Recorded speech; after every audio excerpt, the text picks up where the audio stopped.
사우디 왕족이 강남에 있는 서울 삼성병원에서 진료를 받은 것은 12년 전인 2011년. 그때 부모님을 따라 한국 땅을 처음 밟아본 사우디 왕족 온샤르크는 30대의 나이가 되어 지난 2023년 6월 한국을 다시 찾았습니다. 그런데 한국과의 기술 교류를 위해 나샬여자 왕실의 고위 대표단이 서울디지털재단과 네이버를 방문하는 사이 온샤르크는 함께 온 한국인의 안내를 받으며 따로 차를 타고 어디론가 가는데요. 걸음걸이가 이상하고 표정이 어딘가 불편해 보입니다. 사연을 들어보니 자신의 신체 비밀이 혹여 들킬까 매일 맘 졸이며 살고 있었던 온샤르크 왕자는 하필이면 가장 들키고 싶지 않던 그동안 자기가 돈 없는 나라라고 무시했던 한국인 팀장에게 들키고 말았고 결국 한국행을 할 수밖에 없었다고 합니다. 안녕하세요. 감동시작입니다. 저희는 실제 사연을 바탕으로 재구성한 스토리를 전달해드립니다. 구독과 좋아요, 알림 설정은 영상 제작에 큰 힘이 됩니다. 영상 수익은 독거노인 및 불우이웃에게 전액 기부되니 끝까지 시청 부탁드립니다. 모두와 함께 공유하도록 할게요. 과연 이들에게는 어떤 사연이 있었는지 알아보겠습니다. 해당 사연은 한국인 건설회사의 팀장 김국영 씨가 사우디 왕족 마루안 온샤르크 씨의 사연을 감동시작에 제보해준 내용을 바탕으로 재구성된 이야기입니다. 왕족에 대한 국가기밀 정보이므로 가명을 사용한 점 양해 바랍니다. 안녕하세요. 저는 사우디에 사는 마루안 온샤르크라고 합니다. 저는 조상의 굉장히 높은 유지를 받들고 전통적으로 명맥을 이어가고 있는 고귀한 사우디 왕족이죠. 저희 왕족은 사우디를 통치하는 수백 개 부족의 왕족 중 하나로서 대단한 자부심을 가지고 있습니다. 세계 어느 나라 사람이건 모두들 저희 왕족과 함께 일하는 것을 영광으로 생각하고 있고 그래서 어떤 조건이든 상대방 측은 받아들일 수밖에 없죠. 왜냐하면 저희와 함께 사업을 하는 것 자체가 메리트였기 때문입니다. 좋은 조건으로 많은 지원을 아끼지 않으며 인센티브도 상당한 사업을 많이 진행하고 있어요. 저는 사우디 왕자답게 사우디를 위해서 조금 더 잘 사는 나라를 만들기 위해서 열심히 노력하고 있습니다. 특히 사우디의 중식 사업인 두바이 도시 마스터 플랜 사업에 많은 나라가 참여하기를 희망했는데요. 한국의 기술력은 사우디에서 이미 유명한 터라 오히려 당연히 그들과 함께하기로 하고 현재 추진 중에 있습니다. 하지만 제 신경을 거슬리게 하는 사람이 등장하고 말았죠. 바로 한국에서 왔다는 김국영이라는 사람이었습니다. 김 팀장은 사업이 진행되면서 굉장히 깐깐한 태도로 저를 대했습니다. 보통은 왕족인 제 앞에서는 제 말을 최대한 듣고 저희 지시에 따라 대부분 움직이는데 김 팀장은 고개를 빳빳하게 들며 본인의 요구사항을 당당하게 말했죠. 마음 같아서는 그냥 밀어붙이고 싶었지만 그가 말하는 말은 모두 설득력이 있어서 이를 추진하는 각국의 프로젝트 팀장들도 그가 말을 하면 고개를 끄덕이곤 했어요. 저는 많은 금액을 투자해 직원들을 교대 근무로 돌려서 빨리 건물을 올리고 싶었습니다. 곧 있으면 라마단 기간에 들어가기 때문이죠. 라마단 기간에는 제 아무리 왕족이라도 근로자들에게 무작정 일을 시킬 수 없기 때문에 사우디의 대부분의 공사는 라마단 기간 전에 끝냅니다. 다른 나라의 팀장들은 지당한 말씀이라면서 당연히 그렇게 해야 한다는 분위기였는데요. 하지만 한국의 김 팀장은 그렇게 하면 인명사고도 발생할 수 있고 근로자가 충분히 쉴 수 없기 때문에 절대 반대했죠. 충분한 휴식을 제공해야 일의 능률이 올라갈 수 있다고 했습니다. 그러면 사고 위험도 줄이고 훨씬 더 빠른 작업이 가능할 수도 있다고 했는데요. 이미 두바이 신도심 지역에 있는 부르즈 할리파라는 세계에서 가장 높은 133층의 건물을 한국이 삼성물산에서 지었기 때문에 그의 말을 무시할 수가 없었습니다. 설득력 있는 김 팀장의 주장에 각 나라 팀장들은 물론 저희 사우디 직원들까지 모두 그의 말에 반대할 수가 없었습니다. 실력까지 갖춘 한국인이 그렇게 논리적으로 말을 하니 저는 어쩔 수 없이 그의 말을 들을 수밖에 없었습니다. 하지만 속으로는 열불이 났습니다. 조그마한 나라에서 온 주제도 모르고 설친다고 생각했습니다. 저와 나이도 비슷해 보이는데 제가 하는 모든 일에 사사건건 시비였죠. 안 그래도 다른 일 때문에 무척이나 스트레스를 받았던 저는 사업을 진행하는 과정에서 화를 내는 일이 많아졌습니다. 특히나 오랫동안 앉아있는 회의가 있는 날에는 최대한 빨리 끝내고 그냥 제 사무실이나 집에 들어와서 누워서 쉬고 싶었죠. 김 팀장 때문이기도 하지만 사실 요즘 엄청난 스트레스에 시달리고 있는 이유는 바로 제 피똥 때문이었습니다. 몇 달 전부터 대변을 보기가 힘들어지더니 변비 증상이 심해졌고 이제는 급기야 치질 증상까지 보이고 있었습니다. 건조하고 더운 기후 때문에 저희 증상은 나아질 기미가 보이지 않았습니다. 실내에서는 에어컨을 충분히 틀어서 괜찮을 것 같지만 에어컨만 계속 쐬다 보면 건강이 더욱 나빠지는 것 같은 느낌을 받았어요. 저희 왕족들 사이에서 이런 경우가 처음이라서 사촌들과 부모님, 어른들 모두 당황을 많이 했습니다. 무엇보다 제가 이런 병을 앓고 있다는 것을 직원들이나 다른 나라 사람들이 알면 무척이나 망신스러운 일이기 때문에 더욱 죽을 맛이었습니다. 겪어본 사람들만 알겠지만 매일매일 너무 신경 쓰여 미칠 지령이었습니다. 증상이 조금씩 다른데 어떤 날은 휴지에 갈색이 묻어나오기도 하고 어떤 날은 항문이 찢어질 것처럼 따갑기도 합니다. 사연을 듣고 계신 분들께는 죄송하지만 증상을 표현할 방법이 없어요. 그러나 이러한 저의 고통보다도 더 고통스러운 것은 대외적인 활동을 할 때도 이 통증이 지속되는 것이었습니다. 앉을 때도 편하게 앉을 수가 없고 저의 말에 사사건건 테이크를 거는 김 팀장과의 기싸움에서 밀릴까봐 아픈 내색조차 할 수가 없었습니다. 심지어 저는 왕족으로서 터번을 꼭 쓰고 있어야 해서 매일 땀이 비오듯이 흘렀습니다.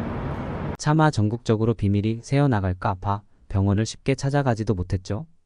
왕족 주치의가 있어서 매일 진료를 받고 있긴 하지만 약으로 치료할 수 있는 것은 다 했고 이제 계속 심해지면 수두밖에 없다고 했습니다. 저희 사정도 모르고 한국의 김 팀장은 매일 저를 괴롭혔습니다. 도시개발 마스터플랜 사업을 위해서는 관리 감독이 매우 중요하다면서 최종 결정권자가 적어도 23일에 한 번은 반드시 시차를 다녀야 한다고 했습니다. 그래서 저를 굳이 매번 공사장으로 불러냈죠. 그래야 직원들도 힘이 나고 언제나 긴장된 상태로 일을 하기 때문에 실수의 위험도 줄어든다고 했습니다. 그리고 이렇게 신경을 쓰면서 작업을 하고 있다는 것을 사우디 사람들에게도 널리 알려줘야 한다면서 한 번씩은 기자까지 대동했죠. 사우디의 특성상 바람이 강하게 불기 때문에 옷이 펄럭이면서 저의 아랫도리를 더욱 신경 쓰이게 했습니다. 정말 미칠 노릇이었죠. 직원들이 아니라 제가 긴장을 하게 되니 저는 좀 더 신경질적으로 변할 수밖에 없었습니다. 안 그러려고 하는데 말이죠. 저를 자꾸 불러내는 김 팀장에게도 계속 신경질적으로 돼 있지만 그는 사람들 앞에서 서글서글한 웃음을 지어 보이며 직원들을 향해 매번 이렇게 직원들을 직접 격려하는 대단한 왕족이라며 저를 치켜 세워줬죠. 이렇게 매번 해주는 덕분에 일하는 사람들의 사기와 능률은 오르고 제 인지도는 높아왔습니다. 사마시라 할 수도 없는 묘한 매력의 소유자였던 거죠. 그러던 어느 날 무척이나 더운 날씨였습니다. 너무 더워서 엉덩이에서까지 땀이 주르륵 흐르는 날인데도 현장 시찰을 나갔습니다. 평소처럼 공사 현장을 시찰 다니며 구석구석 살피다가 너무 더워서 숙소로 향했는데요. 엉덩이에 땀이 똥구멍에 들어갈 것 같아 불안한 저는 재빨리 숙소로 들어오자마자 옷을 벗어던지고 하체의 통풍을 위해 소파에 편하게 앉았습니다. 불안함이 사라지니 시원한 기분이 들었죠. 그런데 바로 그때였습니다. 누군가가 문을 열고 들어온 것이죠. 바로 제가 너무도 마음에 들지 않아 했던 김 팀장이었습니다. 김 팀장은 제게 할 말이 있다면서 저를 향해 따라오고 있던 중이었는데 제가 엉덩이에 너무 신경을 쓰고 있던 나머지 그가 오는지도 모르고 바지를 벗고 소파에 앉아버렸던 것이었죠. 서로 당황해 아무 말도 못하고 있을 때 김 팀장은 재빨리 문을 잠갔습니다. 그리고 나라의 중요한 일을 하시는 분이 이렇게 증상이 심한데 이걸 숨기느라 얼마나 애쓰셨냐면서 빨리 치료하는 게 나아 보인다고 이야기했습니다. 바로 김 팀장은 어디론가 전화를 걸었습니다. 그리고 저에게 이렇게 물었죠. 우리 회사에 유능한 의사가 파견 나와 있는데 일단 한번 만나보시라고 말이죠. 그런데 그때까지만 해도 저는 그런 것보다 다른 사람이 아닌 김 팀장에게 제 비밀을 들켰다는 것이 너무 수치스러웠고 이 부위를 진료하고 싫어할 생각을 하니 그것도 너무나 수치스러웠습니다. 그래서 김 팀장에게 당장 나가라고 소리쳤고 제 비밀을 말하고 다니면 뒷감당은 알아서 하라며 엄포를 놓았죠. 하지만 그는 굴하지 않고 저를 설득했습니다. 당신의 몸은 나라의 것이지 한 사람 개인의 것이 아니라면서 말이죠. 저는 분노의 감정 때문에 이성을 잃었지만 그 말을 듣고 잠시 고민을 할 수 있었습니다. 일단 왕족의 주치의가 할 수 있는 것은 다 했고 사우디가 병원을 갈 용기는 없었기 때문에 잠깐 생각할 시간을 달라고 했습니다.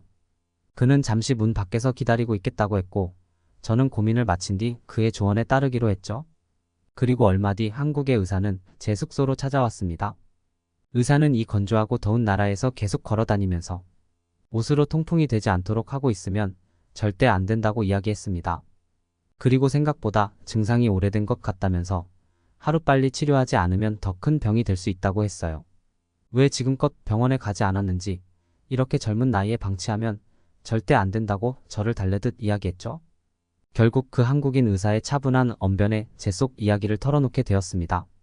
제 이야기를 모두 들은 김 팀장은 그렇다면 자신과 같이 한국으로 가자고 했죠. 한국에서 치료를 받으면 다른 왕족에 들어갈 일도 없고 사람들에게 들키지 않을 수 있다고 했습니다. 그리고 한국의 의료기술은 이미 세계 정상급이기 때문에 잘못될 일도 없다고 했어요. 저는 순간 고민에 빠졌죠. 뛰어난 실력을 자랑하는 왕족 주치의도 온갖 약을 동원해 제 증상을 듣지 못했는데 머나 먼 나라까지 간다고 이게 변할 수 있을까 싶었습니다. 그런데 과거의 부모님과 친척들을 따라 어릴 적 한국에 갔던 일이 떠올랐습니다. 그때 친척 중 한 분이 눈이 불편해서 한국을 방문해서 치료했는데 무척 만족했다는 얘기를 했었죠. 마침 왕족 비서에게 알아보니 일주일 뒤에 한국과의 기술 교류가 있어 서울의 왕족 일행이 방문할 계획이라고 했습니다. 저는 그때 일행과 함께 기술 교류단의 일원으로 방문해서 병원에 가면 되겠다고 생각했고 김 팀장에게 이를 이야기했습니다. 그는 좋은 생각이라며 그 일정에 맞게 한국에서 유능한 학문 전문 의사를 미리 알아두겠다고 했습니다. 저는 공사 일은 가장 믿음직스러운 직원에게 맡겨놓고 기대하는 마음으로 한국으로 향했습니다. 어릴 적 방문했던 한국의 이미지는 사실 잘 생각이 안 났는데 공항에 딱 내리자마자 굉장히 놀라웠습니다. 한국에 내렸을 때 이미지는 엄청나게 세련된 느낌이었습니다. 사우디의 공항보다 깔끔하고 관리가 잘 된 것으로 보였습니다. 우리는 왕족이기 때문에 한국에서 준비한 의전에 따라서 이동하기로 되어 있었습니다. 그러나 김 팀장과 저는 슬그머니 일행을 빠져나와 그가 예약해둔 병원으로 향했습니다. 가는 길에 많은 생각이 교차했습니다. 내가 그토록 싫어하던 김 팀장을 따라 여기를 오다니 그의 말을 듣기를 잘한 것일까?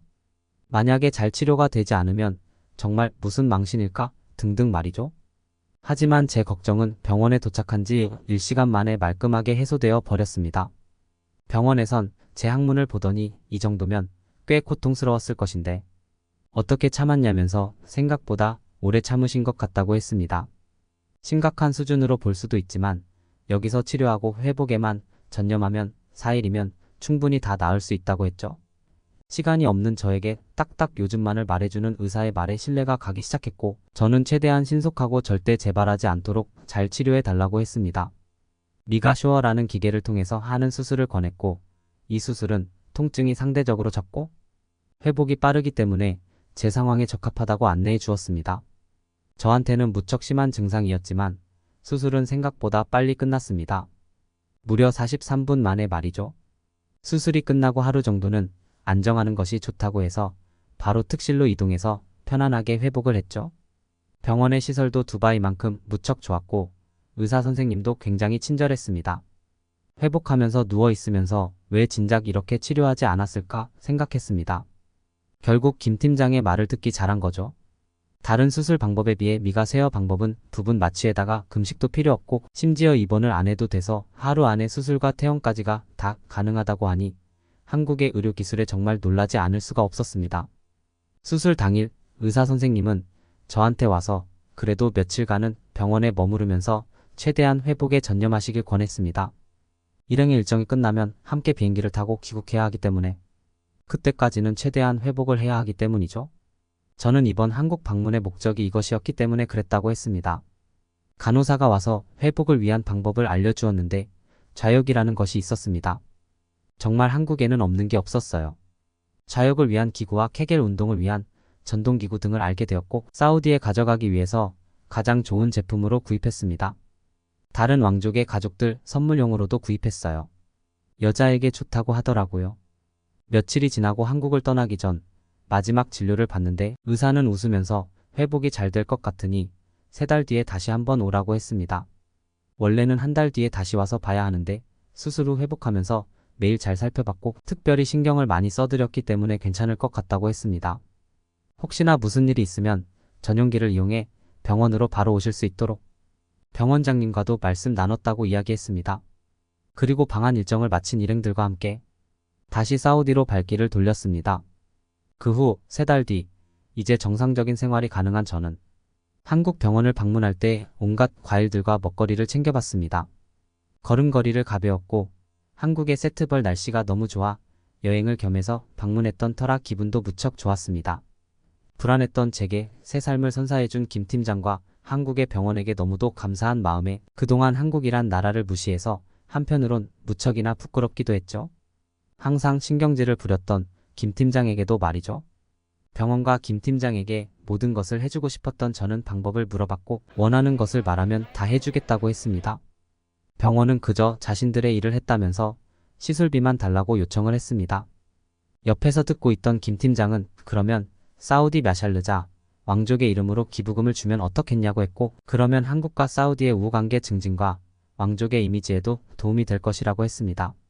저는 또 한 번 김 팀장의 식견에 놀라움을 금치 못했고 기꺼이 그 자리에서 11만 디루함, 한국 돈으로 약 트리 5천만 원을 송금했습니다. 제 고통도 말끔히 치료하고 더불어 크고 작은 좋은 일까지 할 수 있어서 내심 뿌듯했죠. 제 인생에 잊지 못할 순간을 선사해준 김 팀장과 한국의 병원에게 이 자리를 빌어 다시 한번 고맙다는 말을 전합니다. 혹시나 사우디인들 중에 저와 같은 고민이 있는 사람들은 멀더라도 한국의 병원에 방문해 보는 것을 추천드리기 위해서 이 사연을 공개합니다. 감사합니다. 사우디의 왕족이 말 못할 질병으로 고민하다가 한국의 병원을 방문하여 하루 만에 말끔히 나은 사연 어떻게 들으셨나요? 오늘 준비한 사연은 여기까지입니다. 끝까지 시청해주셔서 감사합니다. 저희 감동시작은 실제 사연 제보를 받고 있습니다. 채택되신 분께는 선물도 드리고 있습니다. 저희의 사연이 여러분의 하루에 작은 힘이 될 수 있었으면 좋겠습니다. 지금까지 특별한 한국의 이야기를 전해드리는 감동시작이었습니다. 구독과 좋아요를 눌러주시면 영상 제작에 큰 힘이 됩니다. 감동적인 사연을 주변 사람들에게 공유하고 함께 이야기 나눠보세요. 끝까지 시청해주셔서 감사합니다. 더욱 더 좋은 영상으로 찾아뵙겠습니다.